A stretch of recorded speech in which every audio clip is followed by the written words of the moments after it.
أعوذ بالله من الشيطان الرجيم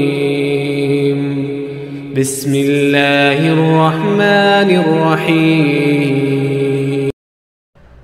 حرم بن حیان فرماتے ہیں کہ جب بندہ اپنے دل کو اللہ رب العزت کی طرف متوجہ کرتا ہے تو اللہ تعالیٰ اہل ایمان کے دل اس کی طرف متوجہ فرما دیتے ہیں اور اسے محبت و مودت سے نوازتے ہیں۔ حضرت ابو ہریرہ رضی اللہ تعالی عنہ سے مروی ہے کہ رسول اللہ صلی اللہ علیہ وسلم نے ارشاد فرمایا، اللہ تعالیٰ بندے سے محبت کرتے ہیں تو جبرائیل علیہ السلام سے فرماتے ہیں کہ میں فلاں بندے سے محبت کرتا ہوں، لہٰذا تم بھی اس سے محبت کرو۔ تو جبرائیل علیہ السلام اہل آسمان والوں سے کہتے ہیں کہ تمہارا رب فلاں سے محبت کرتا ہے، تم بھی اس سے محبت کرو۔